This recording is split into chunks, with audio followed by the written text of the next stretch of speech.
이삼열 집사님과 김영은 집사님의 은혜로운 연주와 또 노래 감사드립니다. 다시 한번 격려의 박수 감사의 보내주시면 감사드리겠습니다. 양재육부 열린 새신자 예배 나오신 여러분들을 주님의 이름으로 환영하고 축복합니다. 예배를 통해서 하나님께서 부어주시는 은혜가 충만하시길 바랍니다.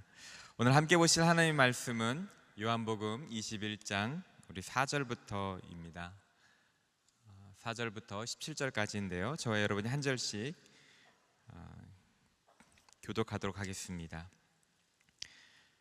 날이 밝아올 무렵 예수께서 바닷가에서 계셨으나 제자들은 그분이 예수인 줄 알아보지 못했습니다.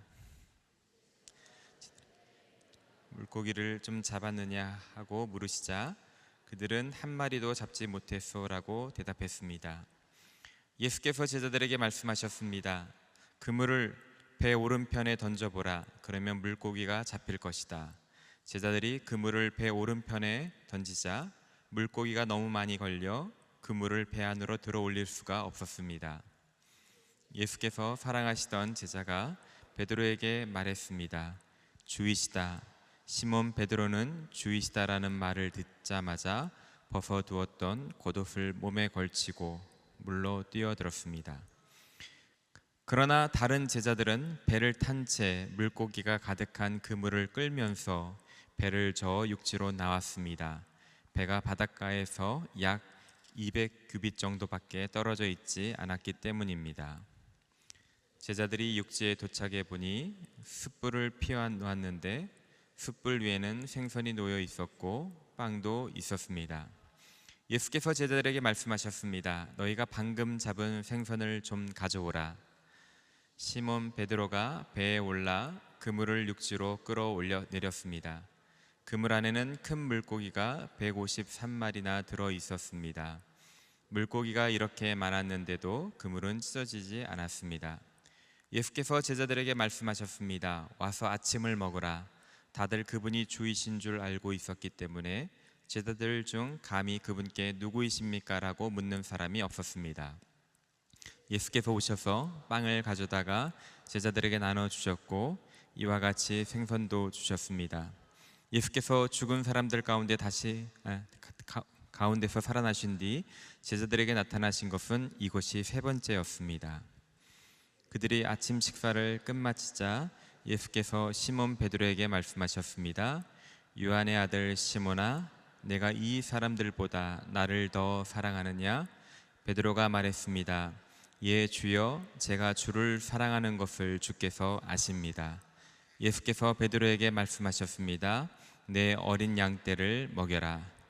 예수께서 베드로에게 다시 말씀하셨습니다. 요한의 아들 시몬아, 내가 나를 사랑하느냐? 베드로가 예수께 대답했습니다. 예, 주여, 제가 주를 사랑하는 것을 주께서 아십니다. 예수께서 베드로에게 말씀하셨습니다. 내 양떼를 쳐라. 예수께서 베드로에게 세 번째로 말씀하셨습니다. 요한의 아들 시몬아, 내가 나를 사랑하느냐? 예수께서 세 번째 내가 나를 사랑하느냐 하고 물으시자 베드로가 근심하며 말했습니다. 주여, 주께서는 모든 것을 아십니다. 제가 주를 사랑하는 것을 주께서 아십니다. 예수께서 베드로에게 말씀하셨습니다. 내 양떼를 먹여라. 아멘. 우리는 계속해서 예수님을 만난 사람들 시리즈를 진행하고 있습니다. 오늘은 그 마지막 제로 실패한 베드로를 만나주신 예수님에 대하여 함께 나누고자 합니다. 우리 모두는 삶에서 큰 실패를 경험할 때가 있습니다. 그 지난날의 실패가 지난 과거에만 머무르면 좋겠는데 그것이 아니라 그 옛날의 과거가 현재 나의 삶을 더 앞으로 나아가지 못하게 발목을 잡을 때가 있습니다. 여러분, 이런 실패를 경험하고 자신이 이렇게 얽매여 있다고 생각될 때 여러분들은 그것을 어떻게 해결하려고 하셨습니까? 오늘 본문은 실패한 베드로를 회복시키시는 주님의 모습이 나옵니다. 예수님께서는 부활하신 후에 제자들에게 말씀하셨습니다. 마태복음 28장 16절에 보면 산에 가서 거기에 머물러라. 나를 기다리라. 내가 올 것이다 라고 말씀하셨습니다. 그래서 제자들이 산에서 기다리고 있었습니다. 시몬 베드로와 도마, 나다니엘, 세베대의 아들 야고보, 요한, 그리고 빌립과 안드레, 그 사람들이 함께 기다렸습니다. 그런데 오늘 일자는 3절에 보니까 갑자기 시몬 베드로가 나는 물고기를 잡으러 가겠소 라고 말했습니다. 예수님의 수제자였던 베드로가 그렇게 말하자 함께 산에서 예수님 말씀대로 예수님을 기다리던 제자들 모두가 갈릴리로 간 것입니다.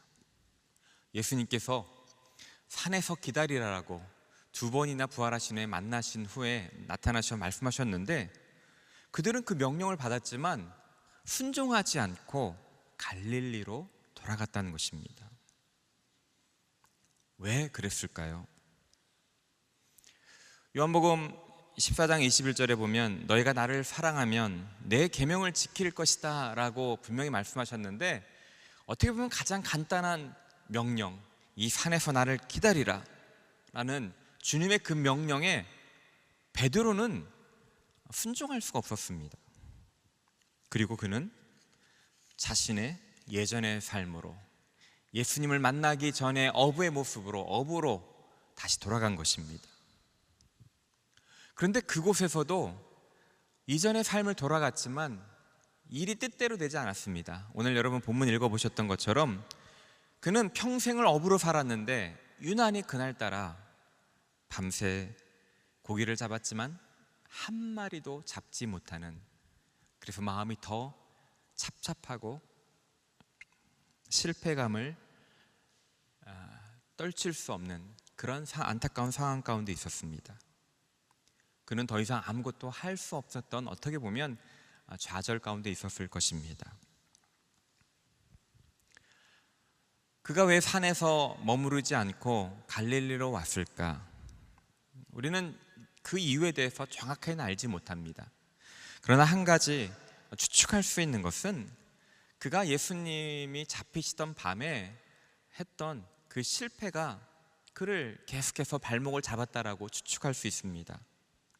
예수님께서 잡히시던 밤에 잡히실 것이다라고 예수님께서 제자들에게 말씀하셨습니다. 그때 베드로는 마태복음 26장에 보면 모두 주를 버린다 하더라도 저는 결코 주님을 버리지 않겠습니다 라고 호언장담했습니다. 예수님께서 내가 진실로 진실로 내게 말한다, 오늘 밤 내가 닭이 울기 전에 나를 3번 부인할 것이다. 주님께서 그가 실패할 것을 가르쳐 주셨습니다. 그럼에도 불구하고 그는 주님의 그 말씀을 받아들이지 않았습니다. 주님, 내가 주와 함께 죽을지언정 결코 주를 모른다고 하지 않을 것입니다.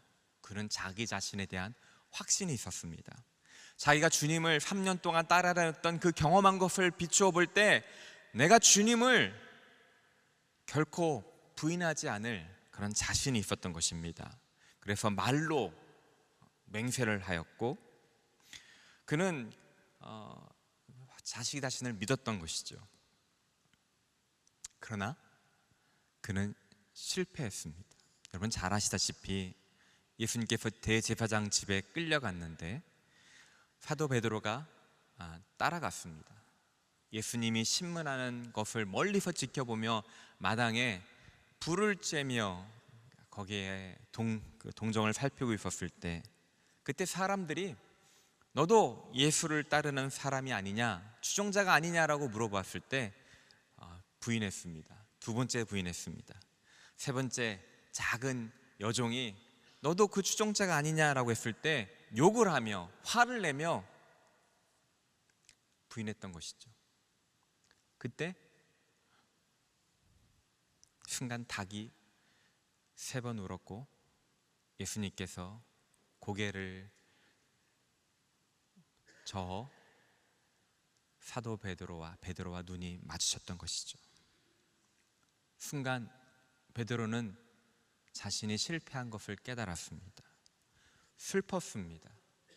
그래서 그는 밖에 나가서 울었고 자기 자신의 행동으로 인하여 스스로 상처를 받았습니다. 자기 자신은 정직하고 용기 있고 믿음 있다고 생각하였는데 한순간의 위기가 닥쳐오자 자신을 지탱하고 있던 삶의 기초가 확신이 무너져 버린 것입니다. 갑자기 겁쟁이가 되었고요. 정직하지 않은 것을 드러났습니다. 자신의 인간의 나약한 그 본 모습을 직시하게 된 것이죠. 그의 마음은 너무나도 상실감과 자신에 대한 실패감으로 가득 찼고 자기 자신을 그 실패감에 몰아넣었던 것입니다. 영적으로, 감정적으로 완전 치명상을 입은 것이죠. 자기 말을 호언장담한 것을 지키지 못하자 그는 자기 자신을 잃어버린 것과 마찬가지였습니다. 그는 따르는 선생님을 잃었을 뿐만 아니라 자신의 인생의 자신감을 잃어버렸고 자기 자신에 대한 자책감, 좌절감, 낙담을 가지고 있었던 것입니다. 그래서 부활하신 주님을 2번이나 만났음에도 불구하고 주님께서 이 산에 머물러라는 어떻게 보면 가장 단순한 명령조차도 순종할 수 없는, 따를 수 없는 그런 사람으로 변화된 것입니다. 여러분, 우리 인생의 실패는 우리를 이렇게 하나님 말씀에 순종하는 것에 방해하는 것입니다. 넘어지게 하는 것입니다. 지난날의 과거는 우리의 삶을, 현재의 삶을, 과거의 실패는 올마매고 한 발자국도 나아갈 수 없도록 만드는 것입니다. 우리 모두 다 이런 실패를 가지고 있습니다. 때로는 우리 자신을 과대평가할 때가 있습니다. 아니면 때로는 우리를 과소평가할 때가 있습니다. 자기 자신을, 자기가 가지고 있던 것들을 더 확신하며 살아갈 때, 그러다가 넘어질 때가 있습니다. 어떠한 고난도 어려움도 극복할 수 있다라고 자신했는데 정말 조그만 일에 무너지는 자신을 보면서 한탄할 때가 있습니다. 내가 가지고 있는 믿음이 한 걸음도 나아가지 못하게 할 때가 있다는 것입니다. 베드로가 그러했던 것입니다. 그는 예수님으로부터 3년 동안 말씀을, 가르침을 받았고 무리를 걸었고 죽은 사람이 살아나는 것을, 기적을 경험했음에도 불구하고 그것을 경험했기에 나는 성숙한 사람이다, 나는 이제 믿음의 사람이라 자신했던 그가 너무나도 나약하게 무너지는 모습을 보자 그는 아무것도 할 수 없는 그런 나약한 존재, 실패한 사람이 되었던 것입니다. 바로 그러한 베드로를 주님께서는 회복시키러 오신 것입니다. 베드로를 회복시키신 하나님은 동일하게 오늘 우리를 회복시키시는 하나님이십니다. 그렇다면 우리 하나님 예수님께서는 이 베드로를 어떻게 회복시키셨을까요? 간단합니다. 베드로가 회복시키신 방법은, 원리는 베드로의 상처난 부위를 째어서 종양을 제거하고 다시 꿰매는 것입니다. 제가 유튜브에서 피지 낭종을 제거하는 그 유튜브를 한번 본 적이 있었는데요. 아픈데 겉으로 드러나지 않는 것을 외과 선생님이 거기를 찾아내가지고 칼로 잽니다. 그리고 피지 낭종 그 원인을 찾아내서 그것을 잘 빼낸 다음에 잘라내고 그것을 이제 꿰매서 이렇게 하면 나중에 상처 없이 회복이 되더라고요. 주님께서 베드로를 회복시키시는 방법도 이와 같은, 외과가 수술하는 것처럼, 종양을 제거하는 것처럼 그렇게 상처의 종양들을 제거하는 모습을 보게 됩니다. 첫 번째, 예수님은 먼저 이 베드로의 상처난 부분을 칼로 베어내는 것처럼, 종양 있는 부분을 베어내는 것처럼 옛 실패에 덮어놨던 실패를 열어놓는 것을 보게 됩니다. 오늘 9절에 보니까 예수님께서 숯불을 피워놓고 제자들을 맞이한 것을 보게 됩니다. 여러분, 이 숯불이라는 것은 많은 신학자들이 베드로가 예수님을 부인했을 때 불을 쬐던 그 밤을 연상작용시키게 하는 장치라고 다 성경학자들은 해석하고 있습니다. 베드로의 과거의 실패를 직면하도록 한 것이죠. 숯불은 베드로가 예수님을 부인했던 그 과거의 부끄러운 경험을 떠오르게 하는 것입니다. 그리고 예수님께서 이렇게 질문하십니다. 요한의 아들 시몬아, 내가 나를 사랑하느냐? 요한의 아들 시몬아, 내가 나를 사랑하느냐? 이 똑같은 질문을 의도적으로 3번씩이나 물어보십니다. 왜 그렇습니까? 베드로가 잡히기 전에 아까 말씀드렸던 것처럼 모두 주를 버린다 해도 저는 결코 주님을 버리지 않는다라고 호언장담했음에도 불구하고 베드로가 예수님을 3번 부인했던 것을 기억나게 하시는 것입니다. 주님께서는 베드로에게 이렇게 말씀하시는 것 같습니다. 베드로야, 너는 다른 제자들과 비교해요. 나는 이 사람보다 주님을 더 많이 사랑합니다.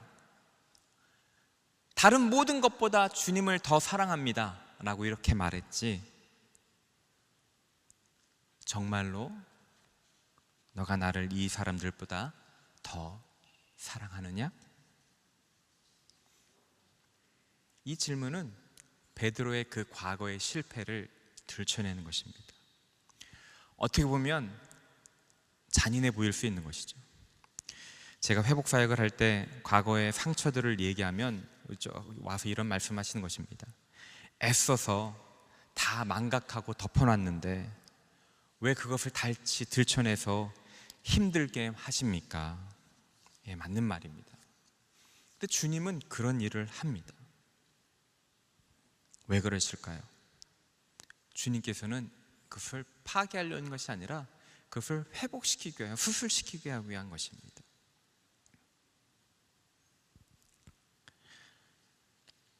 예수님께서 하시는 일은 무엇입니까? 베드로에게 자신의 실패와 죄를 인정하고 고백해 하시는 일부터 시작하신다는 것입니다.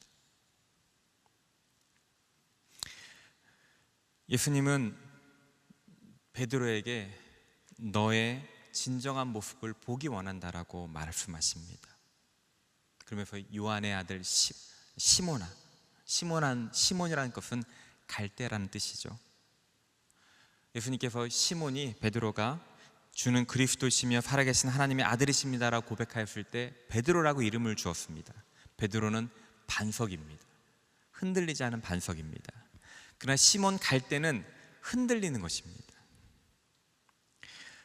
시몬은 자신은 이전에 자신에게 큰 능력이 있는 줄 알았습니다. 자신의 믿음이 큰 줄 알았습니다. 그래서 내가 주님을 누구보다 더 사랑합니다라고 호언장담했습니다. 근데 그렇게 자신을 믿고 의지할 때 그는 흔들릴 수밖에 없는 존재였던 것입니다.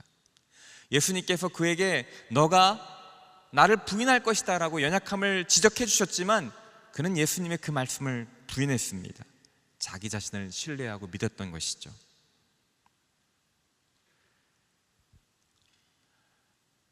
예수님은 베드로의 실패가 다른 환경, 예수님 그때 제가 그러고 싶지 않았는데요, 사람들이 저를 몰아섰기 때문에, 그때 예수님을 안다고 했으면 나도 잡혀서 함께 사형당할까봐 저가 그렇게 했습니다, 이런 변명을 하도록 하게 한 것이 아닌, 변명할 수 없도록 만든 것입니다.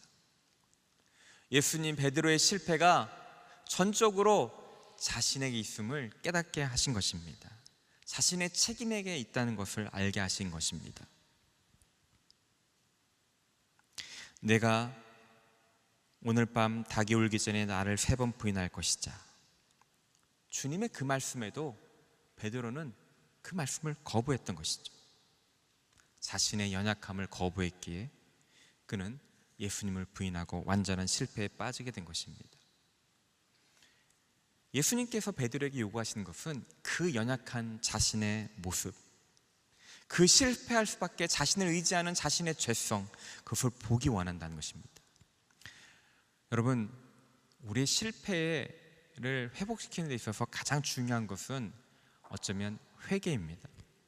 회개는 다른 것이 아니라 자기 자신의 죄를 인정하고 자기 책임을 인정하는 것에부터 시작됩니다. 오늘날 세상에서 가르쳐주는 것은 무엇입니까? 다른 사람을 탓하는 것입니다. 환경을 탓하는 것입니다. 부모님이 그렇게 해줬기 때문에 나는 그렇게 할 수밖에 없었습니다. 이 세상이 썩었기 때문에, 다른 사람들이 나를 그렇게 학대했기 때문에 나는 이렇게 할 수밖에 없습니다. 세상의 상담과 이러한 것들이 너 잘못이 아니라 세상에 잘못된 것이다, 그런 말을 할 때 그것은 자신의 죄악을 보지 못하게 만듭니다.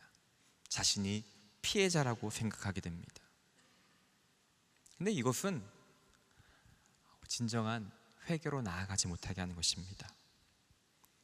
다른 사람을 향하여 손가락질을 할 때 우리 안에서 참된 회개가 일어나지 못하는 것이죠. 다른 사람에게 책임을 전가하는 것, 거기에는 참된 회복이 일어날 수 없다는 것입니다. 예수님께서 베드로를 회복시키기 위하여 가장 먼저 하게 하신 일은 자신의 실패, 자신의 잘못을 직면하게 하는 것입니다. 그럴 때 그곳에서부터 회복이 시작된다는 것입니다. 우리가 어려운 일을 당하고 다른 사람으로부터 부당한 일을 당하였을 때 우리 마음 가운데 원망하는 마음만 가득 찰 때가 있습니다. 내 자신에 대해서 바라보지 못할 때가 있습니다. 그러나 주님께 가만히 물어보시고 주님 앞에 머물 때 주님께서 늘 하시는 말씀은 그때 내가 어떻게 반응했는지, 내가 주님 보시기에 합당하게 반응했는지 우리에게 그 책임을 물으시고 꼭 그것을 보게 하신다는 것입니다. 그것이 나의 죄임을 인정하는 것부터 주님이 만지시는 회복이 일어나기 시작한다는 것입니다. 두 번째로 주님께서 하신 이유는 하신 것을 살펴보면 베드로는 비겁하고 거짓말했습니다. 말씀에 순종하지 않았습니다. 겉으로 드러난 것이죠. 근데 주님께서는 그것에 대해서 한마디도 언급하지 않으십니다. 그것은 겉으로 드러난 표면적인 행동이지 그가 그런 행동을 하게 대한 그 가장 근본적인 원인이 아니기 때문입니다. 그 뿌리가 아니기 때문입니다. 주님께서 원하시는 것은 그 뿌리를 찾아서 그 죄의 근원을 회개하기 원하신다는 것입니다. 주님께서 첫 번째 질문하실 때 15절에 보면 너가 이 사람보다 나를 더 사랑하느냐라고 질문하셨습니다. 이 사람들보다 나를 더 사랑하느냐, 이것이 베드로가 주님에게 말했던 방식입니다. 내가 다른 사람들보다 주님을 더 사랑합니다. 내가 다른 사람들이 다 배신한다 하더라도 나는 주님을 배신하지 않겠습니다. 베드로는 자신의 삶을 살아갈 때 그 중심에 경쟁심을 가지고 살아왔습니다. 자신이 더 나은 사람이라는 것들을 추구하며 살았던 그 삶을 살아왔습니다. 내가 다른 사람들보다 더 중요한 사람으로 여겨지는 그 삶이 자신의 삶에 가장 중요한 것처럼 여겨졌던 삶을 살아왔던 것입니다. 그 삶의 가장 기초는 교만이었고 그가 의지했던 것은 자신의 능력이었습니다. 너가 다른 사람들보다 나를 더 많이 사랑하느냐, 이 질문에 지금도 그런 말을 할 수 있느냐라고 물어보신 것입니다. 베드로는 예수님을 적당히 사랑했던 것이죠. 예수님을 더 전적으로 사랑하기보다 자기 자신을 의지하고 자신에 있는 것들을 붙잡고 살아왔던 그 본질적인 모습이 있었던 것입니다.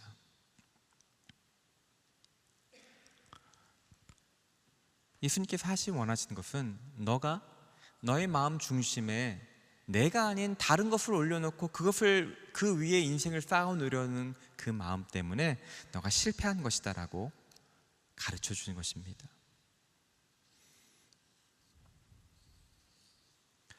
우리가 억울한 일을 당하고 실패할 때 아까도 말씀드렸듯이 환경을 탓하고 다른 사람을 탓할 수 있습니다. 나의 실패가 나 때문이라기보다도 아니면 나의 다른 사람이라고 생각할 수도 있고 아니면 나의 어떤 연약함이라고 그렇게 탓할 수 있습니다. 근데 주님께서 말씀하시는 것은, 베드로를 통해 말씀하시는 것은 가장 근본적인 문제는 하나님보다 다른 사람들을 더 의지하고 신뢰했다는 것입니다.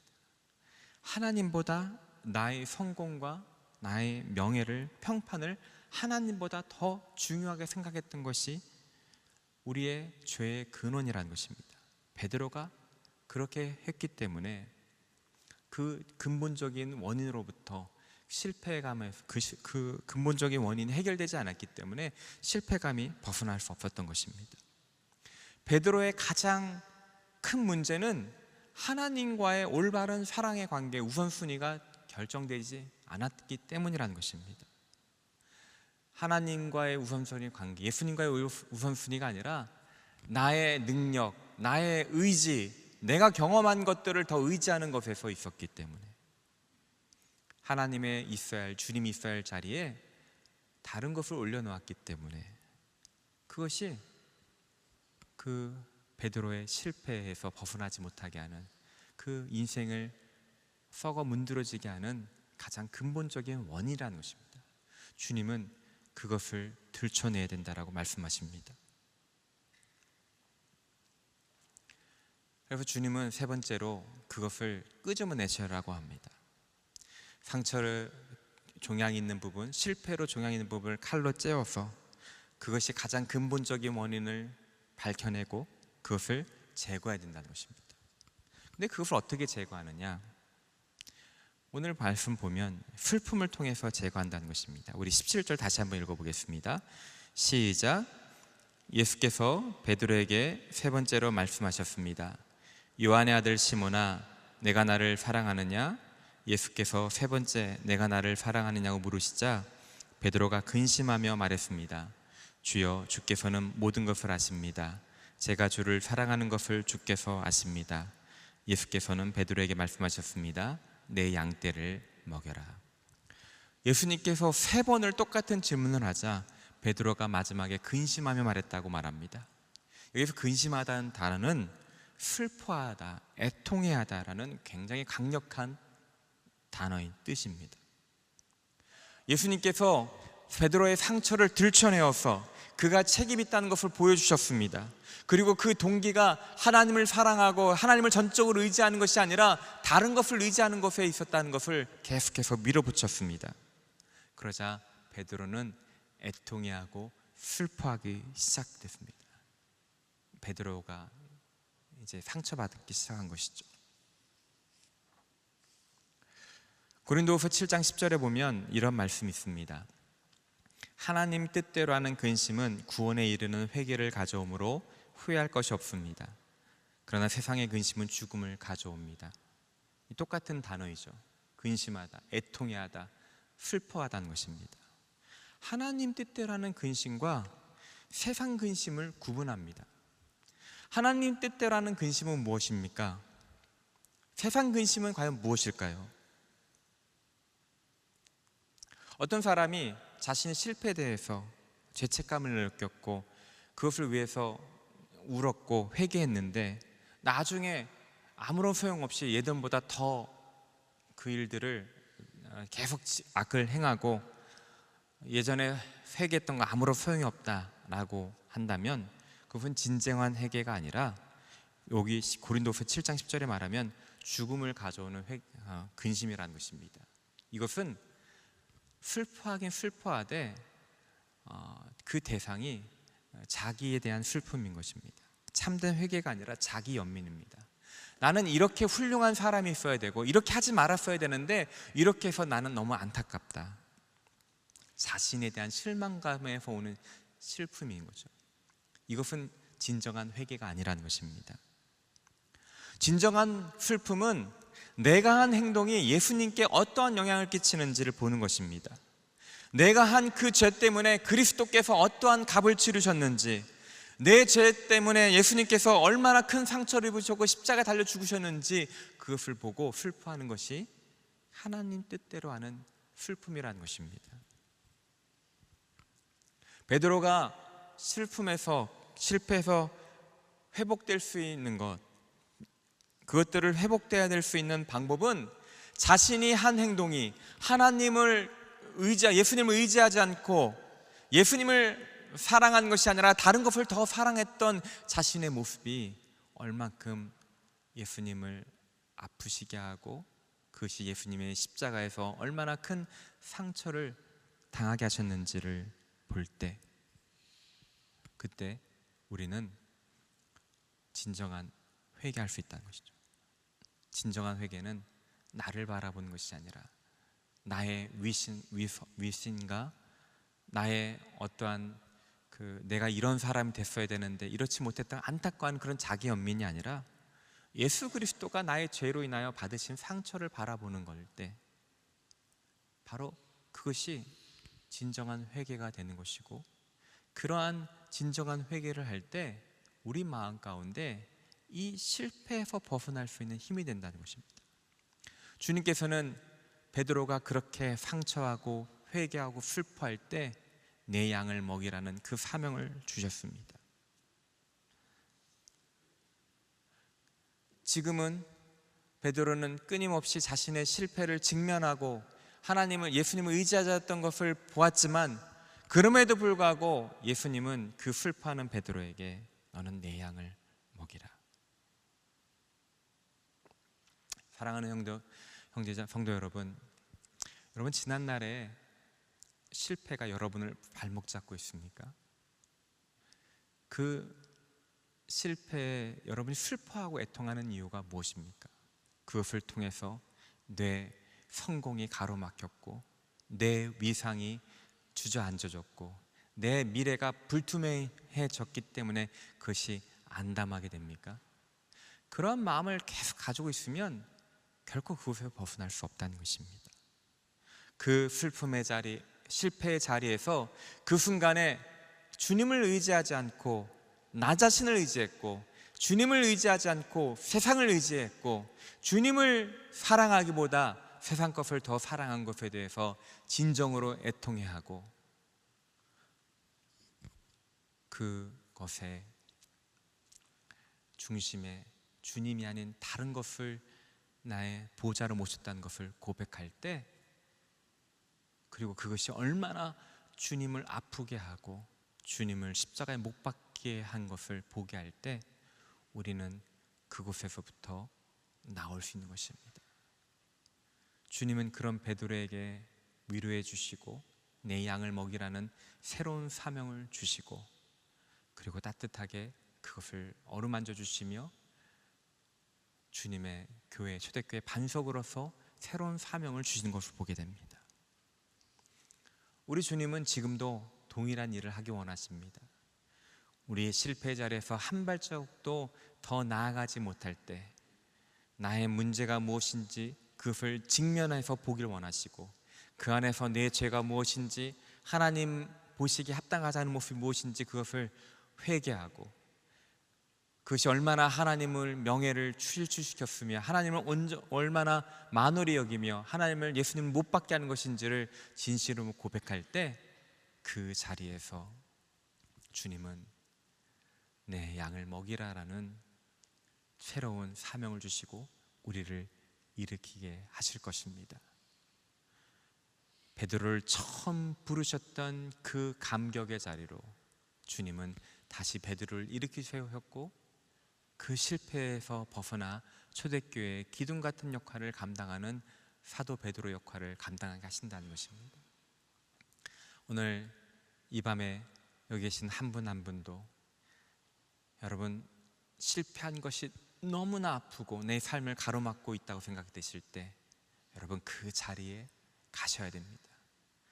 그 자리에 주님께서 질문하시는 그 질문에 대답하셔야 됩니다. 그리고 그것을 슬퍼하고 주님이 그것을 얼마나 애통하시는지를 깨달을 때 그곳에서 참된 회복이 일어날 줄 믿습니다. 이러한 회복을 경험하시는 저와 여러분 되시기를 주님의 이름으로 축원합니다. 이 시간 우리 같이 한번 기도하기 원합니다.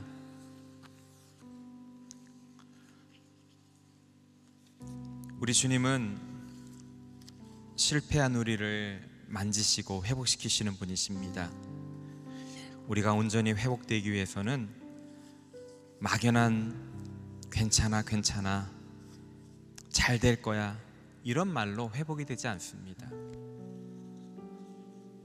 네 잘못 아니야, 그 사람들 잘못이야, 세상이 잘못한 것이야, 이런 말로도 진정으로 회복이 일어나지 않습니다. 진정한 실패의 자리에서 일어나는 것은 그 상황에서 내가 하나님을 의지하지 않고 주님을 바라보지 못했던 내 마음 가운데 세상 다른 것을 붙들고 있었던 자신을 철저하게 회개할 때 그곳에서부터 회복이 일어나는 것입니다. 그럼에도 불구하고 나를 동일하게 사랑해 주시며 나를 일으켜 세우시는 주님의 은혜를 붙잡는 것이 회복의 시작이며 출발점인 것입니다. 하나님, 내 삶을 계속해서 발목 잡는 실패의 자리에 주님을 초대합니다. 주님, 그 자리 가운데서 주님을 만나게 하여 주시옵소서. 주님께서 나에게 물어보시는 그 질문에 정직하게 대답하게 하시고, 주님이 아닌 다른 것을 붙들고 세상만 원망하고 사람들만 원망했던 나의 탓하는 것에 벗어나서 내 죄를 자복하며 회개함으로 온전한 회개가 일어나게 도와주시고, 그 자리에, 실패의 자리에서 주님의 내미신 손을 붙잡고 일어서고 회복되는 은혜를 경험하게 하여 주시옵소서. 이 시간 주여 한번 부르시며 간구하며 나가도록 하겠습니다. 주여!